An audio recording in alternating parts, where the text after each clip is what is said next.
Até que eu tomei a decisão mais perigosa da minha vida. E eu tinha certeza que eu ia morrer. Isso me mexeu muito comigo, porque eu ficava imaginando que eu fosse perder minha filha. Ela tá morrendo. O meu medo era a Carolina ficar gorda, o medo era a Carolina morrer. Né, que você não sabe nem mais o que você faz, né, e você entrega na mão de Deus, seja o que Deus quiser.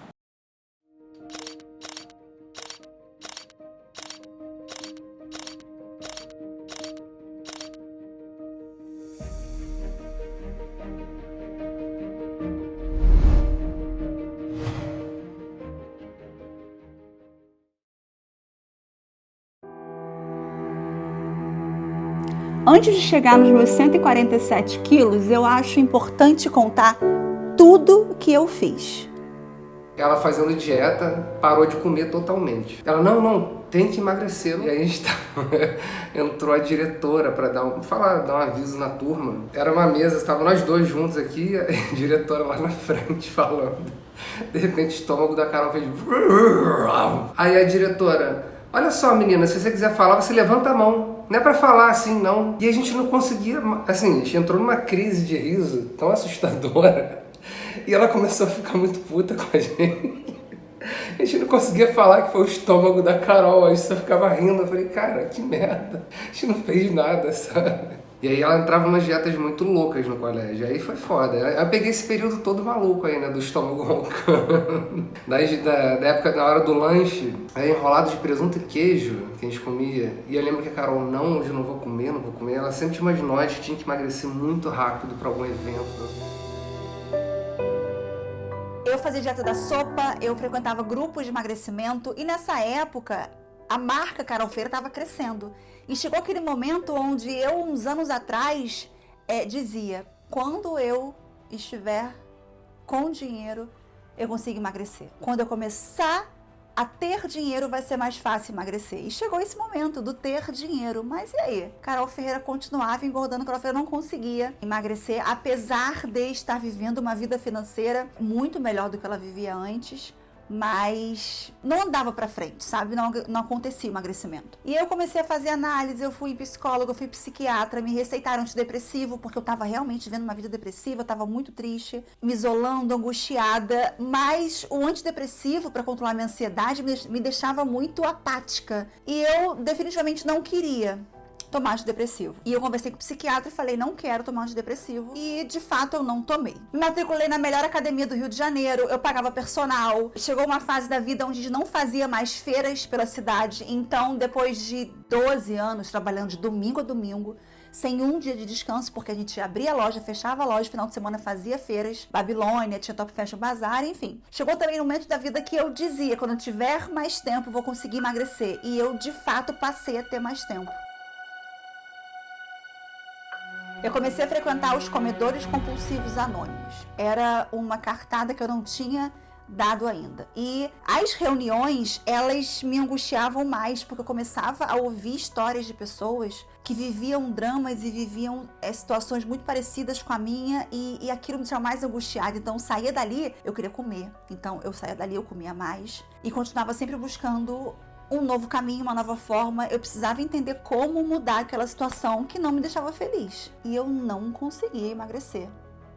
Ela só queria mesmo era comer, sei lá, nem sei o que ela queria, porque na verdade era uma coisa assim que a gente não sabia mais o que fazer. E foi assim por uns bons anos. Eu achava que estava no fundo do poço, mas eu percebi que o poço era mais fundo. E quando foi em 2008, eu vivi uma experiência marcante da minha vida. E eu diria que até determinante no desenvolver e na construção da Carolina e no que a Carolina se tornou. Em 2008, fui morar sozinha, eu e meu irmão. A gente saiu de casa, foi em 2008, 2009. Então eu tinha 24 anos, ela tinha 27, 28. Ela já era muito obesa. E aí, como a gente tinha essa independência financeira já, independência residencial, então a gente fazia compras de casa, a gente que administrava a nossa rotina. Não tinha mais aquele lance dos pais fazerem as compras do mês, enfim. Então a gente escolheu o que a gente queria comer. E nós éramos novos, né? Eu era mais regrado, bem mais regrado do que ela. Então a gente era muito livre para fazer o que a gente queria. Talvez para ela foi uma libertação, porque ela sempre foi privada, né, dentro de casa, de fazer o que ela queria, comer o que ela queria pela minha mãe. Então, quando ela se viu na liberdade de poder comprar o que ela queria, consumir o que ela queria, ser dona da vida dela, ela ficou totalmente deslumbrada. E aí eu comecei a viver uma liberdade que eu nunca tinha tido na vida. Inclusive, eu tatuei no braço a palavra liberdade. Eu queria viver a liberdade do comer o que eu quisesse, sabe? Comprar o que eu quisesse. Ter a despensa cheia de comida, comprar e poder comer o que eu tivesse vontade. E a nossa despensa era muito cheia. Nossa geladeira era muito cheia. Eu lembro que tinha muita coisa que estragava, porque era muita coisa, a gente não tinha tempo de consumir. E eu tava naquela fase da dieta, né? Descobrindo do meu corpo, não sei o que, academia. Então eu era mais tudo certinho, comia certinho. E ela era totalmente descontrolada. E o que era um grito de liberdade foi me matando em silêncio. Foi matando minha autoestima, foi matando a minha saúde, foi matando a minha confiança, foi matando o que eu, na verdade, nem sabia mais que existia. Foi cada vez mais me colocando no fundo do poço que eu nem sabia que era tão fundo, sabe? Momentos assim que eu confrontava ela, que eu tinha que eu abria, né? Não sei se isso era legal, se não era legal, mas era um modo como eu via de salvar, porque eu percebi que ela estava se perdendo. Eu estava perdendo a Carolina. E era só eu e ela, então ela só tinha mim para poder fiscalizar o que ela fazia, porque a gente não tinha uma relação de receber a minha mãe em casa, a gente não tinha esse hábito de ver minha mãe na minha casa. A nossa saída de casa foi muito traumática, tanto minha mãe quanto pra gente, foi uma briga. E aí minha mãe não frequentou minha casa durante muito tempo, anos. Eu era mais novo que ela, mas eu era a única pessoa que podia dar um freio nela. Eu lembro que eu abria Coca-Cola, jogava na pia, jogava comida fora. E ela nunca brigou comigo por causa disso, ela ficava constrangida. E eu ficava constrangido por ela ficar constrangida. Não me sentia superior a ela, não me sentia dominante, né? Tipo assim, eu jogo essa comida fora, eu mando na casa. Não, eu ficava constrangido. Mas eu via aquilo ali um modo de salvar, porque eu tava se perdendo. Ela chegou a 150 quilos quase. E eu cheguei a 147 quilos. Fugiu do meu controle de uma forma que eu nunca imaginei, sabe, que eu pudesse chegar. Eu tava tão pesada, eu ficava tão cansada, que eu comprei um carro para ir trabalhar. Eu trabalhava a 2 quarteirões da minha casa. Então ela ficava o dia inteiro em casa. Eu lembro que a gente trabalhava na loja e morava a 2 quadras. Ela tinha que ir de carro, porque ela estava muito gorda. Então ela não tinha fôlego para poder ir até a loja andando. E aí eu via, cara, ela tá morrendo. Então, o modo que eu vi de tentar fazer alguma coisa, né? Hoje, talvez, não sei se foi o ideal, mas foi no desespero de um menino de 24 anos, tá? Pela primeira vez também tendo a oportunidade de morar sozinho, de resolver os problemas sozinho, enfim, era tudo muito novo pra gente. Então, eu me vi um pouco responsável por ela, porque eu sabia que ela não tinha a responsabilidade que ela deveria ter com ela. Então, eu jogava comida fora, eu lembro que eu dava comida para os porteiros, era caixa de bis que eu dava para os porteiros. E eu lembro muito dessa cena de eu abrindo a Coca-Cola, eram umas 3 garrafas ou 2, jogando na pia. E falando para ela palavras até que hoje eu vejo que foram grosseiras, né? Que você é gorda, que você é infeliz. E eu fui cada vez mais me entregando a comida. É até difícil parar, né? Falar, como assim? Você não se entregou ainda? Eu cheguei no ponto de comer 9 pães franceses no café da manhã. Tava tudo tão descontrolado que eu comecei a me enganar e querer enganar as pessoas dizendo que eu era feliz assim. Então, eu me coloquei numa situação onde eu estou feliz assim, a comida é minha melhor amiga, a comida é meu refúgio, a comida me faz bem e ninguém me enche o saco porque eu tô feliz assim. Eu sou feliz assim. Só que todo mundo sabia que não. E o Cássio começou a segurar uma barra que poucos irmãos iriam suportar. E eu comecei a comprar como um refúgio. Eu buscava nas compras o alívio da dor da obesidade. Então, eu tinha minha compulsão por comida e eu comecei a desenvolver uma compulsão por compras também. E eu vivia endividada. Independente de quanto eu conseguisse fazer de dinheiro, independente de quanto eu ganhasse, eu estava sempre endividada. E eu lembro da gente morando junto já, e eu achar o talão de cheque dela cheio de compras, de roupa. E eu lembro que eu peguei o canhoto, isso deve ter já uns mais de 10 anos, uns 15 anos talvez. Eu somar e dava uns 10 mil reais de roupa. E eu fiquei muito impressionado. E eu comecei a chorar. Eu falei, cara, porque a sensação que eu tinha era de estar vivendo com um viciado. Por mais que eu falasse, por mais que eu tentasse controlar, sempre tinha uma brecha, sempre tinha, sabe, o vício falava mais alto e eu estava cansado. Eu comecei a me afundar em compras, comecei a viver uma vida onde a minha vontade era comprar, comer e dormir. Então eu estava extremamente depressiva, extremamente para baixo, eu pensava em me matar, eu queria tirar minha vida, eu não aguentava mais aquela vida. Na verdade, meu objetivo não era me matar, meu objetivo era acabar com a dor que eu sentia, porque esse é o grande objetivo. Então quando eu buscava comida, era na busca de um prazer, me afastar das dores, as compras a mesma coisa, e quando eu comecei a pensar em acabar com a minha vida, o objetivo era esse, era acabar com a dor que eu vivia. Até que eu tomei a decisão mais perigosa da minha vida. Decisão que poderia me levar à morte. Eu decidi que eu faria a cirurgia bariátrica, porque eu tinha certeza que seria a solução da minha vida. Pobre menina iludida. Eu fiz a bariátrica e eu voltei a engordar. Teve o pós-operatório, que foi muito doloroso, foi muito difícil. Ela ficou muito tempo de cama e eu lembro que era um copinho que ela podia beber. Era uma coisa assim a cena era muito forte. Eu lembro que dela na cama, tipo uma morta-viva. E eu olhava e falava, gente, o que ela fez com ela? Que ponto que ela chegou? E o medo e aí? O que vai acontecer agora? Eu, de fato, comecei a emagrecer. O meu estômago estava reduzido, eu não conseguia comer uma quantidade grande de comida, eram copinhos, eram quantidades muito pequenas e que não tem como alguém não emagrecer comendo o que você come assim que faz bariátrica. E eu comecei a descobrir que eu conseguia tomar milkshake, era só deixar ele derreter. E aí eu conseguia com que a gordura hidrogenada deslizasse. Me ensinaram que eu poderia comer brigadeiro o dia inteiro, que era só acordar, eu fazia as 2 latas de leite condensado e deixava na geladeira e eu comia a cada 15 minutos uma colherinha de brigadeiro. Me ensinaram a comprar um Big Mac e dividir ele em 4 pedaços, então eu consegui burlar o meu estômago. E eu fazia isso. E aí ela voltou a engordar.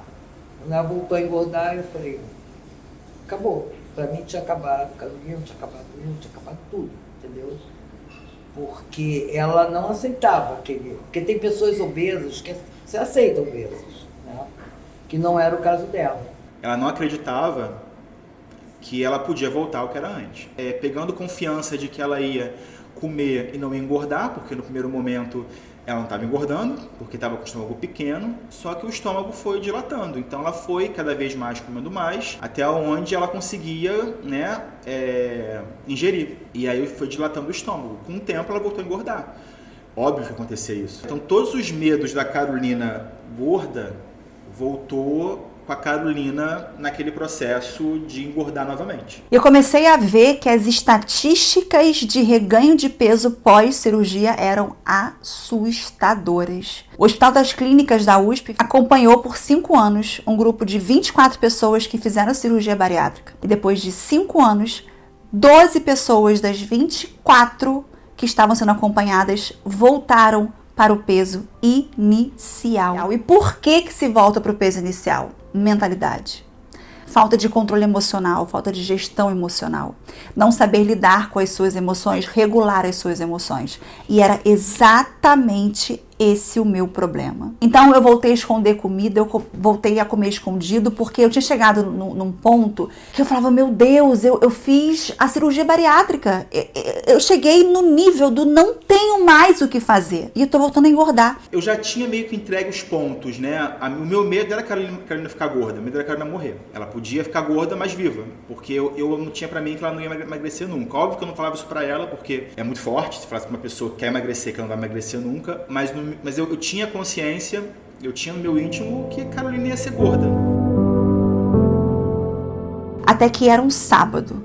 Eu tava vendo Zorra Total. Triste porque eu voltei a engordar e morrendo de vergonha. Me isolando mais uma vez, me excluindo de todo mundo, de todos. Com vergonha do ponto que eu tinha chegado novamente. E aí eu peguei no sono, comendo chocolate, comendo biscoito. E quando eu acordei, eu tava toda suja de chocolate. Era chocolate no cabelo, era chocolate no pescoço, chocolate, biscoito, fralda de biscoito. E quando eu fui no banheiro escovar os dentes, que eu olhei pro espelho e eu me vi daquele jeito, foi quando eu entendi que não adiantava eu procurar meios externos para resolver algo que estava dentro de mim. Era interno. Então, eu poderia operar o estômago que enquanto eu não alinhasse, ajustasse, resolvesse o que estava dentro da minha cabeça, nada ia mudar. Eu comecei a entender que eu não tinha problema algum com a comida. A comida era resultado do meu problema. De não saber lidar com os problemas, de buscar na comida o conforto, de buscar na comida essa paz, essa calma e depois nas compras e sempre buscando soluções externas para resolver um problema que estava dentro de mim. Comecei a estudar sobre comportamento, sobre programação neurolinguística, sobre regulação emocional. Comecei a entender que a obesidade era um problema multifatorial. O que levou Carolina a chegar onde chegou não foi o abuso, não foi relação de controle com a mãe, foi um conjunto de fatores que engloba, sim, o abuso, que engloba, sim, a relação controladora com a mãe, que engloba, sim, o não ter se sentido amado na sua infância. Então é multifatorial. Eu precisei estudar sobre isso. Eu precisei mergulhar nesse mundo porque eu entendi que era o único caminho que ia me libertar. Que eu ia viver sim a liberdade. Porque eu comecei a entender que se eu não conseguir dizer não para a comida, eu não estava vivendo liberdade. Eu comecei a entender que a minha liberdade não era comer o que eu queria. Eu ia estar realmente liberta quando eu conseguisse dizer não para a comida. Quando a comida não me dominasse, porque a relação que eu vivia era como se a comida fosse uma rainha, sabe? Que eu não pudesse dizer não. Eu não conseguia dizer não. É como se a comida mandasse na minha vida. É como se eu fosse uma escrava da comida. Eu falei, isso não é vida. A liberdade que eu sempre quis não é essa. A liberdade que eu sempre quis é o controle. Você realmente tem liberdade quando você consegue dizer não. Então eu comecei uma busca desesperadora em como dizer não para a comida. E tudo que eu fui estudando começou a fazer muito sentido. Tudo clareava na minha cabeça e os comportamentos iam acontecendo, não existia dor, não existia aquela guerra quando eu fazia dieta. Era gostoso fazer dieta. E aí, em um ano, eu consegui emagrecer 75 quilos. Eu comecei a viver uma vida perfeita. Eu tinha conquistado o corpo que eu sempre sonhei. Eu usava top, que era o sonho da minha vida. Eu estava vivendo uma vida perfeita, magra, e uma vida financeira muito confortável. Ela tentava me dizer que ela era feliz assim, só que eu sabia que ela não era feliz assim. Estava simplesmente vivendo no superficial. Eu era muito grata por tudo que eu havia conquistado, mas o olho não brilhava, o coração não batia mais forte.